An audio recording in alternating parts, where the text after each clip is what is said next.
दोस्तों ये तस्वीर है तनु शर्मा की। यह भारत के सबसे बड़े टीवी चैनलों में से एक इंडिया टीवी की एंकर थी।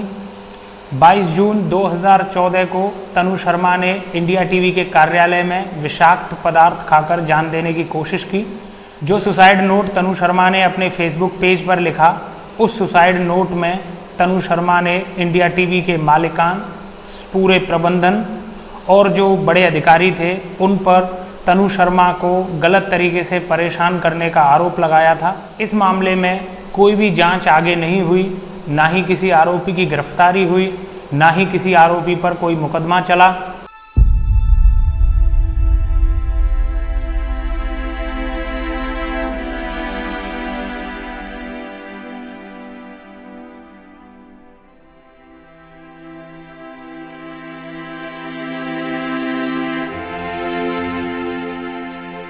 यह तस्वीर है दैनिक भास्कर के ग्रुप एडिटर रहे कल्पेश याग्निक की। 2 जुलाई 2018 को कल्पेश याग्निक ने दैनिक भास्कर ऑफिस के अपने कार्यालय से छलांग लगाकर जान दे दी। अगर आप दैनिक भास्कर अखबार पढ़ते हैं तो कल्पेश याग्निक को ज़रूर जानते होंगे। कल्पेश याग्निक दैनिक भास्कर समूह के ग्रुप एडिटर थे। ग्रुप एडिटर का पद कोई छोटा पद नहीं होता है, लेकिन दैनिक भास्कर अखबार ने इस मामले में सिर्फ इतनी ही कवरेज की जितने में लोगों को यह पता चल सके कि कल्पेश याग्निक की डेथ हो चुकी है। बाकी के मीडिया हाउसेस ने भी कल्पेश याग्निक की मौत को एक औपचारिकता के तौर पर ही कवर किया। उसके अलावा कभी भी कल्पेश याग्निक की मौत से संबंधित जांच सीबीआई से कराने या फिर किसी भी और दूसरी एजेंसी से कराने से संबंधित कोई भी मांग मीडिया के द्वारा नहीं की गई।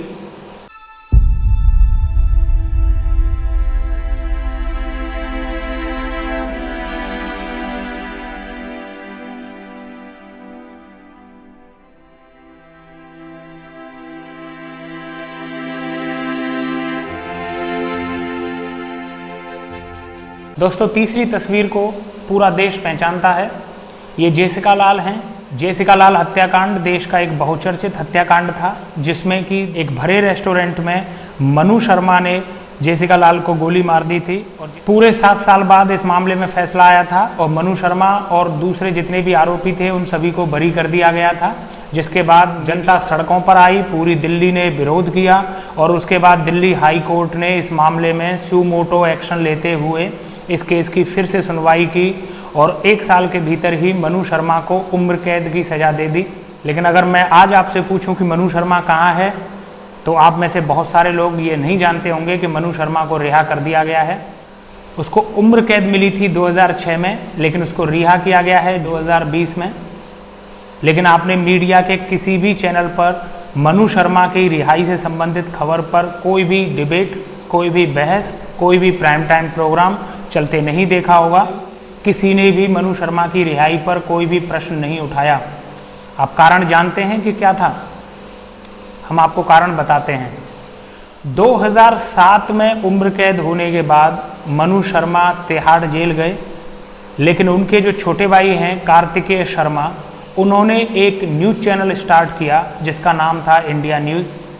यह एक राष्ट्रीय न्यूज़ चैनल है और इस चैनल के कई सारे प्रादेशिक चैनल भी हैं। और ऐसा माना जाता है कि कार्तिकेय शर्मा ने मनु शर्मा को सज़ा मिलने के बाद ही मीडिया के क्षेत्र में आने का फैसला किया, क्योंकि कार्तिकेय शर्मा ये जान चुके थे कि जो मीडिया के द्वारा जो जनमत का निर्माण किया जाता है उसका बहुत बड़ा रोल है और आज के ज़माने में वही पावरफुल है जिसके पास मीडिया की ताकत है। तो कार्तिकेय शर्मा ने इंडिया न्यूज़ नाम से एक चैनल बनाया और कार्तिकेय शर्मा ने अपने साथ उस समय के बड़े नाम रहे दीपक चौरसिया को भी जोड़ा था। लेकिन आज दीपक चौरसिया कार्तिकेय शर्मा के इंडिया न्यूज़ में काम नहीं करते हैं। उस चैनल को बनाने से लेकर और मनु शर्मा को पैरोल, फरलो और उसके बाद ओपन जेल में ट्रांसफ़र किया जाना और उसके बाद 2020 जून महीने में मनु शर्मा को बाकी की जो सज़ा थी उसको माफ़ कर दिया जाना, इन सारी सीक्वेंसेस को अगर आप जोड़ेंगे तो पाएंगे कि कहीं ना कहीं कार्तिकेय शर्मा ने अपने भाई को जेल से छुड़ाने के लिए अपने मीडिया के द्वारा बनाए गए संबंधों का इस्तेमाल किया।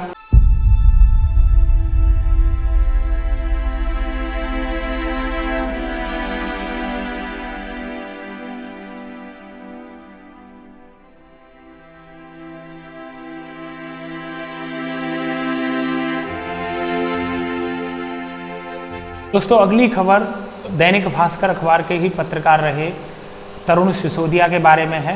6 जुलाई 2020 को तरुण सिसोदिया ने एम्स की बिल्डिंग से कूदकर जान दे दी थी।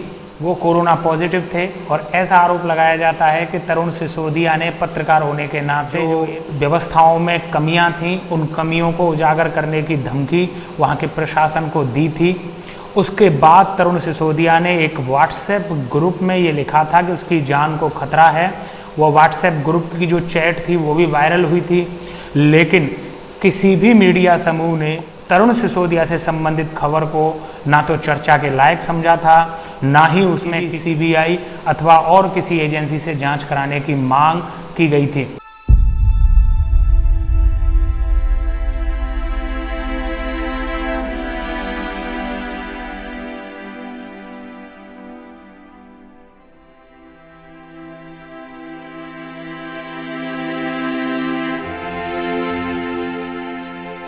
दोस्तों अपने कार्यक्रम को आगे बढ़ाते हुए हम आपको एक और आत्महत्या के बारे में बताते हैं।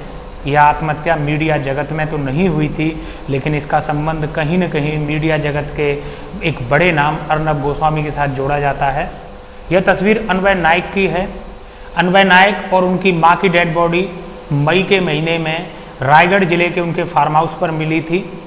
अन्वय नायक ने जो सुसाइड लेटर छोड़ा था, उस सुसाइड लेटर में अर्नब गोस्वामी और 2 अन्य लोगों पर उनको आत्महत्या के लिए उकसाने के आरोप लगाए गए थे। इस सुसाइड लेटर के आधार पर ही अन्वय नायक की पत्नी ने अर्नब गोस्वामी और 2 अन्य आरोपियों के खिलाफ थाने में नामजद एफआईआर कराई थी। इस मामले को भारत के किसी भी मीडिया हाउस ने कभी भी तवज्जो नहीं दी। कुछ प्रिंट मीडिया के लोगों ने ज़रूर इस मामले में खबरें चलाईं। ऐसा बताया जाता है कि कई लाख रुपए अर्नब गोस्वामी के ऊपर अन्वय नायक के उधार थे, जिनको लौटाने से अर्नब गोस्वामी और उसके रिपब्लिक टीवी चैनल ने मना कर दिया था। और इसके बाद कर्ज तले दबे हुए अन्वय नायक और उसकी मां ने आत्महत्या जैसा गंभीर कदम उठाया। जो रायगढ़ पुलिस के एसपी रहे हैं, उन्होंने जब सुसाइड नोट की पुष्टि की थी और उन्होंने बताया था कि उस सुसाइड नोट में अर्नब गोस्वामी और बाकी के 2 अन्य लोगों का नाम प्रमुख तौर पर लिया गया है।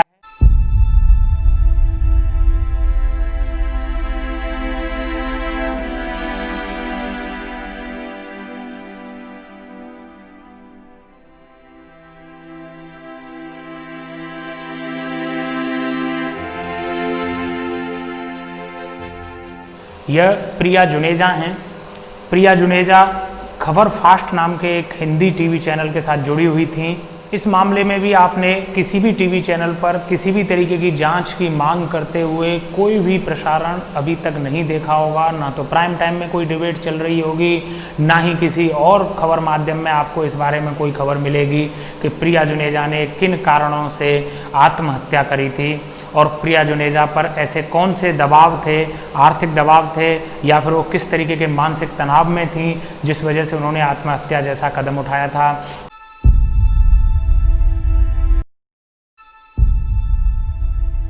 इस प्रोग्राम को बनाने का हमारा उद्देश्य सिर्फ इतना है कि हम आपको ये समझा सकें कि जो मीडिया किसी भी आम और ख़ास की आत्महत्या और दुर्घटनाओं से संबंधित खबरें 24 घंटे लाइव चलाता है, जो मीडिया अलग अलग जांच एजेंसियों को आपस में लड़वाता है, जो मीडिया किसी भी मामले में सीबीआई और अन्य किसी जांच एजेंसी की जांच पर प्रश्न उठाकर किसी और एजेंसी से जांच करवाने की मांग करता है, वही मीडिया जब खुद के यहाँ पर इस तरीके की दुर्घटनाएं घटती हैं तो किसी भी तरीके की जांच करवाने से इनकार कर देता है। वही मीडिया कभी भी अपने जो पत्रकार हैं उनके साथ जो भी चीटिंग होती है या उनके साथ जो भी गलत काम होता है उसको कवर करने से इनकार कर देता है। भारत में जो ज़्यादातर मीडिया है वह एक तरीके से सुपारी मीडिया के तौर पर काम कर रहा है। वह अपने राजनीतिक आकाओं के आदेश पर कुछ खास लोगों के खिलाफ सुपारी लेता है, उनकी इज्जत को तार तार करता है, उनको बदनाम करता है, उनको किसी भी कोर्ट और न्यायाधीश के द्वारा दोषी ठहराए जाने से पहले ही दोषी साबित करने के लिए जन समर्थन पैदा करता है। उसका सच्चाई को पाने में और सच्चाई की तह तक जाने में कोई रुचि नहीं रहती है। जितने भी आत्महत्या से संबंधित मामले या फिर मनु शर्मा को समय पूर्व रिहाई से संबंधित मामले मैंने आपको उदाहरण के तौर पर दिए हैं, इन मामलों में मीडिया के किसी भी हाउस ने किसी भी तरीके की जांच के लिए मांग नहीं की। यह साबित करता है कि ज़्यादातर मीडिया हाउसेस को जांच से कोई लगाव नहीं है। उनकी नज़र में सत्य सामने आए या न आए, लेकिन वह चाहते हैं कि उनका जो दबदबा है वो बना रहे। वह अपने राजनीतिक आकाओं के इशारे पर उनके विरोधियों को परेशान करने के लिए अलग अलग तरीके के कार्यक्रम बनाते हैं। एक खास मोडस ऑपरेंडी है दोस्तों, जिसमें आम आदमी को किसी भी अपराध में फंसाया जाता है। आप समझिए इस मोडस ऑपरेंडी को कि किस तरीके से कुछ मीडिया हाउस जनता के दिमाग में यह भर देते हैं कि अमुक इंसान है वह इस मामले में दोषी है, भले ही उसके खिलाफ कोई भी कोर्ट ने कोई फैसला नहीं दिया हो, भले ही उसके खिलाफ किसी भी अदालत में केस नहीं चलाया गया हो, लेकिन मीडिया लगातार झूठी कवरेज कर करके जो जनता है उसके मन में यह विश्वास पैदा कर देता है कि कहीं न कहीं अमुक शख्स का हाथ इस घटना में है। हमें इस पूरी मोडस ऑपरेंडी को समझने की ज़रूरत है। देखिए, सोशल मीडिया का ज़माना है। सोशल मीडिया पर कोई भी पोस्ट कहाँ से लिखी जाती है, कहाँ से पोस्ट की जाती है, इसके बारे में कभी भी किसी को पता नहीं चलता है। तो अनाम सोर्सेज से कुछ पोस्ट ऐसी बनवाई जाती हैं जिन पोस्ट में उन लोगों के नाम लिए जाते हैं जिन लोगों को मीडिया हाउसेस के द्वारा टारगेट किया जाना है। वह पोस्ट फॉरवर्ड की जाती है, वो आपके व्हाट्सएप मैसेंजर में आएगी, वो आपके फेसबुक पर आएगी और आपको ये लगने लगता है कि कहीं ना कहीं इस मामले में अमुक इंसान का कोई ना कोई हाथ है। इसके बाद मीडिया हाउसेज उस इंसान के खिलाफ 3, 4 या 5 प्राइम टाइम शो करते हैं, उनमें डिबेट करते हैं और उन खास लोगों को उस डिबेट में बुलाते हैं जो कि उस व्यक्ति से रंजिश रखते हैं या जो उस व्यक्ति के बारे में भला नहीं सोचते हैं जिसको मीडिया हाउस के द्वारा टारगेट किया जाना है। और उसके बाद जनता यह मानने लगती है कि इस मामले में कहीं ना कहीं अमुक इंसान का हाथ है। दोस्तों, मैंने आपके सामने 5 ऐसे उदाहरण रखे हैं जिन उदाहरणों से आप समझ सकते हैं कि जब मीडिया के घर की बात होती है तो मीडिया का रवैया दूसरा होता है और जब मीडिया से बाहर के लोगों की बात होती है तो मीडिया का रवैया अलग होता है। आप ये समझ सकते हैं कि जो मीडिया है इस समय भारत की जनता के साथ एक अजीब गेम खेल रहा है। ये जो अजीब गेम है जिसमें आपको लगता है कि आप निशाने पर कभी भी नहीं आ पाएंगे, तो आप गलत हैं। वह दिन दूर नहीं है जब मीडिया किसी भी मामले में आपको भी टारगेट पे लेगा, आपको भी बिना अदालत में आरोप साबित हुए अपराधी साबित कर देगा। आपका मान, सम्मान, शान, शौकत, इज्जत जो समाज में आपने जीवन भर में कमाई है उसको तहस नहस कर देगा। 5 साल बाद, 10 साल बाद आप फ्री भी हो जाएंगे उन आरोपों से, तब भी जो आपकी प्रतिष्ठा है वो धूमिल हो चुकी होगी और वो प्रतिष्ठा कभी भी वापस नहीं आएगी। दोस्तों, हमें आगे बढ़कर जो मीडिया के द्वारा ट्रायल किया जाता है उसका विरोध करना चाहिए। दोस्तों, संभल जाने का वक्त है। मीडिया को भगवान और साधु संत समझना बंद कर दीजिए। हमें ये समझने की ज़रूरत है कि भारतीय मीडिया एक व्यापारी है और उसका उद्देश्य है सिर्फ और सिर्फ पैसे कमाना। दोस्तों, अगर आपको हमारा कार्यक्रम पसंद आया हो तो इस कार्यक्रम को लाइक करें, शेयर करें और अपने दोस्तों के बीच में वायरल करें। अगर आपने अभी तक हमारा चैनल सब्सक्राइब नहीं किया है तो चैनल को सब्सक्राइब ज़रूर करें। दोस्तों, आगे भी हम ऐसे ही महत्वपूर्ण मुद्दों पर वीडियो बनाते रहेंगे और जनता को उसके हित में जागरूक करते रहेंगे। तब तक के लिए मुझे दीजिए विदा। मिलते हैं अगले वीडियो में। नमस्ते, जय हिंद, जय भारत।